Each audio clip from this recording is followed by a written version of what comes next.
have a lot of wonderful 30-minute conversations with developing, experienced and early career researchers. And I love having those conversations, one, because I'm nosy, but also because it's fascinating to hear people's ideas and hear their journey, and to help them where I can in pointing them to different opportunities. Now, all of those chats sort of followed a similar pattern. And then sort of what I realized I was doing and in those chats with people was helping them to think strategically about where they are, where they want to get to, what their goals are, and how they might plan to achieve those goals. So I thought I would be adventurous and try and put that into a session today. So hopefully it will be like, guiding you through thinking about some of those things that I frequently chat to researchers about who are on their journey at whatever point they're on. So today I'm going to sort of go through a little bit of what strategic thinking is, so we're all on the same page, and then talk through some ways that you can use and do strategic thinking to help you in your individual research career. And that's guiding you through sort of 5 key elements. And towards the end, if you use those 5 key elements, you can build your own sort of strategic individual development plan. I've got a bit of fun along the way, and polls and things to help keep things interactive. And then I hope at the end we'll have at least 20 minutes for you to break off into pairs or threes. I think pairs is probably best, to have a little bit of a chat and to talk through some of these ideas as you go. So if you have got a pen and paper, I advise that you have something, because you might want to jot down some of your ideas so that at a later date you can form these into a sort of strategic development plan. And I've also got a template to share with you at the end, which I thought might be helpful for people to write down and articulate their strategic thinking. So what is strategic thinking? Let's get all on the same page about it. I mean, it's a fair, even though it feels like it's something that's amazing and sort of really difficult to do, and it's all about CEOs being strategic, but actually I think it's a simpler concept than you might think, and you're probably all doing it to a certain extent already. So if you get a couple of definitions off of the web, it's a process, and it's taking the time to think about the bigger picture, anticipating your opportunities and challenges in order to try and create a guide or a plan to achieve your goal. So it's those key elements there. And also it's being intentional and rational. So when I say taking the time to do this, we've all got very busy lives, but it does pay off to just take an hour every now and then to think about, where am I? What have I achieved? What do I want to do when I go forward? And how can I achieve those goals? So also thinking about those critical factors and variables and some of the challenges you may face and how you might wheel and deal around those. So for researchers, I'm going to walk through sort of 5 key elements, and it's about taking the time to find your ikigai, and a bit more on that in a moment, thinking about your goals, understanding your options, planning and mitigating, and then reviewing, celebrating and reassessing. And as I go along, I'll also be trying to slip in some useful tips for you to think about along the way. So why is strategic thinking important? Well, there are many reasons to take that time to think about your goals, particularly because there'll be lots of options open to you. Things are changing. There's a competitive landscape that we work in for research. There'll be new trends. It's a chance for you to think about your role and making a greater contribution. Maybe helping your organization is a strategic element. How can your research help your organization? And therefore you'll become more essential for your organization. The only constant is change. Things are always changing. So we always need to think about our goals and our plans and assess them about in a context of change. It's about anticipating, forecasting, capitalizing on opportunities. So thinking through different options to achieve your goal. There will be many barriers. You'll want to help people and patients. So that's maybe your overarching goal. And you want to make things better. Again, there's many opportunities. How can you help yourself get a better chance of getting resources so that you can achieve personally? So there's lots of reasons to take the time to think a little bit about what you are doing, where you want to get to, and how you might get there. So the first step that I wanted to run through was about finding your ikigai. Now, I love all things sort of Japanese, Japanese secrets to long and happy life, and that's where ikigai comes from. But I think from a research perspective, it also lends itself well to thinking about why we do what we want to do, and what is our ikigai. What's that central focus in the middle of this diagram here? So it's about thinking about what you love about research. What are you good at? What's your area that what skills have you got in particular areas? What you can get paid for is always an important thing. Obviously, doing research is part of our role, and we'll talk a little bit about funding later. And what the world needs also has an influence. So it's all these things mixed together to sort of think about, well, why do I do research? What's my motivation to do research and to do it for my job as well? So I think here I've got the first poll. So bear with me. This will be a real test as to if this is going to work for us.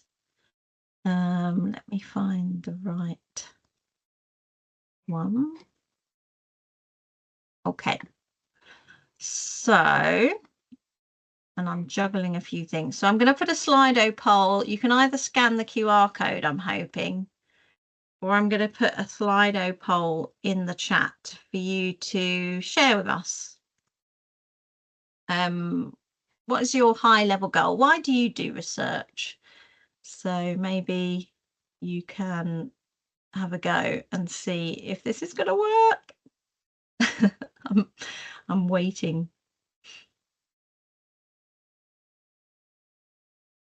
Maybe it's other. If it's other, you'd like to put things in the chat. Woohoo, things are working. So I'll give everyone a bit of time just to take some time to think about, why do you do research? For me, it's certainly about, I just am interested in lots of things and finding out information. So it's a bit about learning for me. And through that, I've also discovered that I really enjoy supporting others to do the same and to do research for themselves. We got any others? It's not all coming up on my screen, so can't make that any bit smaller.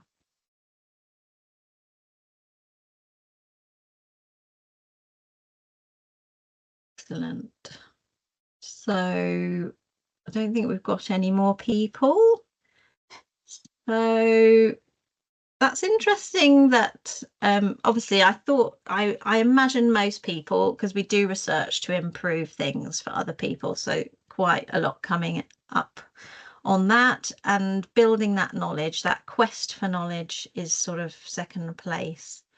Supporting others, quite interestingly, nobody sort of wants to own up to wanting to be a leader in the field. I thought that one or two might sort of say, oh, I want to go down that academic route and be a leader. So that's interesting. Excellent. Thank you for sharing that. And I'm pleased that the Slido has worked. So another one of those in a moment.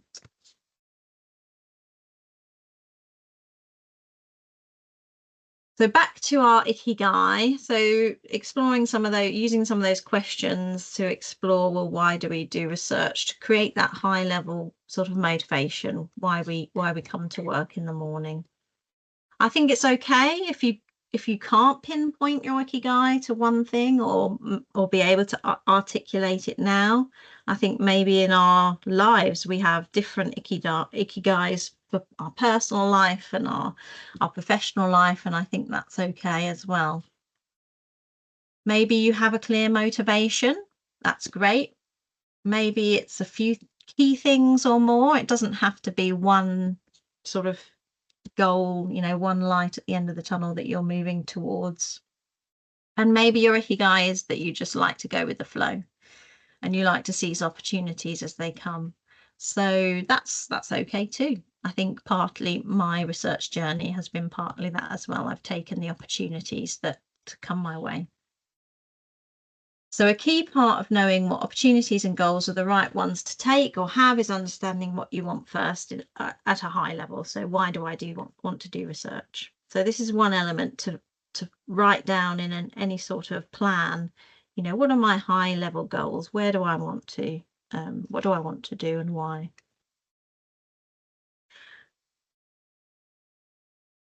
Oh, one moment. Let me just go back. One thing I wanted to highlight here was that if you want to take the strategic thinking a little bit further, as we are all applied researchers, our bag is doing applied research. We need to particularly focus on what the world needs in terms of that element of the research that we do. And why is that important? Well, because we should be doing research that solves a problem if you do applied health research. So thinking about what the world needs and what our health and social care sectors need is a really important element of thinking about your research career and how you can make sure you focus on things that motivate you, but also help provide that help, and then through that you will achieve that goal of helping people and helping patients, which the majority of people did in the poll say that was one of their key rationales. So in the chat I've just put some helpful links to help you understand what those needs are out there. So certainly when you think about your research, think about whether those areas align with the Department of Health and Social Care needs or James Lind Alliance priority settings. So these are all important things to consider in your research journey. So now you kind of understand why you are in this game overall. So you can think about setting some goals. So writing down what you want to achieve, maybe this year, next year, in 5 years, is really helpful. And you can think about these as maybe small things. So maybe it's, I want to learn about how my organization approves research because I need to know that process. Or it's, I want to meet this person because I want to talk to them about my interests. So it can be small things. And it can also be bigger things. So if you have, you want to publish a paper this year, or in the next year you want to submit a big grant application. So it can be bigger things as well. So you can write down all the big and little things. I think a couple of things to highlight on this area is that we always have lots of different projects, potentially ideas, areas of research that we're interested in. So a useful thing strategically is to try and write them all down. I like to use a spider diagram, and that way you can see how they all interlink, and maybe they complement each other, and maybe you can understand and you can see an overall program of work that's coming out. So maybe your overall interest is coming out of self-management of disease, but you're interested in different ways that people do that, or different conditions that people can do that in. So trying to package your work so that you can understand how it all relates to each other is helpful. And also, when you're thinking about your goals, be kind to yourself as well. So not everything has to be done straight away. What can happen next year? And don't be pushed to think I must do everything all at once. So it's a little bit about thinking strategically about that. That naturally should come first, and then next year I can do that, and then follow on from that. So a key part of getting to where you want to be is to set goals and review them regularly. So the next step then, now you have your goals, you can think about what you've already achieved. That's quite helpful. Your options and your gaps. So it's really nice to make sure you have a way of collecting together your evidence, whether that's your CV or that's another way that you do it. So think about what qualifications you've got, right? Make sure you have a list of publications that you add to. What grants and awards have you got, or conference papers or posters? Also, I like to add any other research activity. So even smaller things like, have I recruited to someone else's study and that's built my own knowledge? Have I gained experience as a researcher through other people's projects, or what little bits have I done that can really add to my foundations as a researcher? And also note down your networks and support. So when you do that, it gives you a really nice sense that actually I've done a lot and I've got a lot on paper that really sort of shows I'm building my research career. The next thing is to identify the skills that you have. So I like to use the researcher development framework wheel, and I'm very numbers and I like to score things. So I score myself out of 10 on each of these, and then I can see which ones I maybe feel more confident in and which ones I feel less confident in.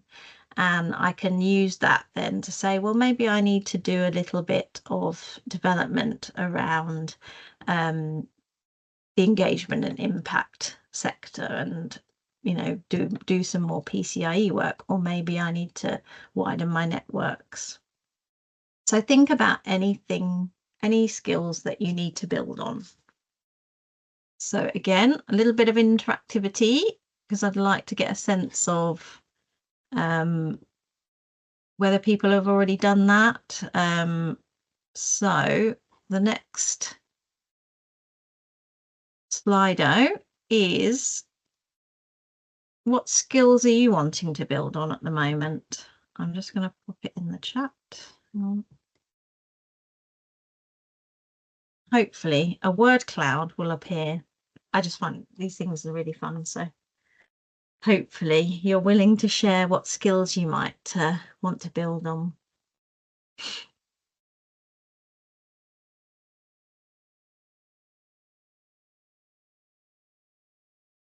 Excellent. Funding application, research methods, publications, applying for funding.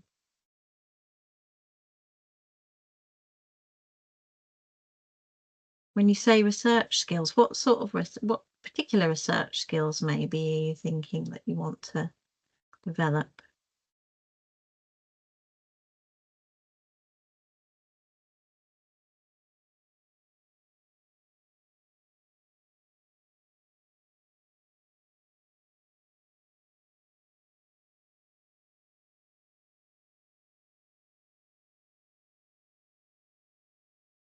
Great. Whilst that's still, and feel free to keep typing. You might have lots of areas that you're interested to explore.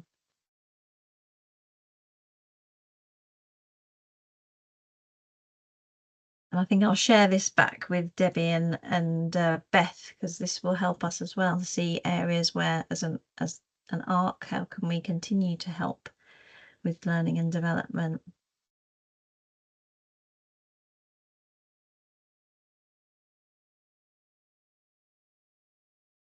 So lots of some key things coming through there, but lots of nice ideas. So I'm going to leave that running. I'll show it again at the end. So please do keep adding to that. So lots of skills and things that people are identifying. So again, write that down and see, well, how can I plan and mitigate then in terms of my goals and the things I've identified that I need to skill up in. So do you need funding first? So interestingly, funding came up a lot in that word cloud, which is still open. So please do still add things if you want. Do I know the options and the best ones to go for? So another little thing to get a sense of what people are going for, maybe you can type in the chat, are there any particular funding streams that you've identified that you're interested in applying to? So please do put them in the chat whilst I talk through just a few things that I tend to sort of say to people to think about when they're thinking about applying, particularly for funding. I think strategically you can be quite clever about what funding stream you go for. So try and find out all of your options, because sometimes there are new funding streams that come open or existing streams change their remit, which gives you an opportunity and sometimes reduces the competitiveness of a particular thing, or opens up a stream to you that wouldn't normally be available. And therefore gives you a good chance of getting it. So think about that. So keep an eye on things, sign up to funding newsletters so that you keep your eye on what's out there so you can see when things change as well. Think widely about capacity building. So there are the schools for research, the NIHR schools, social care, public health, primary care. So there's lots of different areas where you might find those smaller pockets of funding as well as the ARC funds. The other thing to do is think about if you have got a large project and you feel it's too much to go for one of these big, large grants, can you break that down into smaller pieces? Can you say, well, the start of that idea was a literature review. Where can I get a smaller bit of funding to do the literature review, for example? So can you break down the project and then sort of fund it through different avenues? And that's sort of a good strategic way to think about your options. So you can build up plan A, B, C, that this is the first one I'll go for. If I don't get that, then maybe I could just take the literature review and pop it into this other funding stream. So there's lots of ways to think around funding. And I think Debbie's going to pop in the chat. Oh, yes, she already has some useful links for you all to explore those funding opportunities. So some other ways that you can plan and mitigate. So it's good to start to break down each of your goals into a sort of list of to-dos. So can you build some of those goals into your current work? Can you fit in your personal development and learning? So can I do some of it on the job if you have a clinical role? Do I need to attend a training course, and how do I manage to fit that in? And as always in research, there's lots of roadblocks. So it's sort of using those annoying bits and the struggles as a positive. How can I mitigate? How can I learn and change direction or think in a different way? So for researchers, it's about balancing publication, the work that you do on publications versus grants versus impact. How do you balance your personal life? If you've got too many ideas, how do you manage that? Maybe think about that. This year I'll focus on X and next year on Y. So thinking about how you can make that a nice plan that you feel comfortable with. And obviously for those in clinical practice, there are always those trade-offs and time pressures. Well, time pressures for everyone.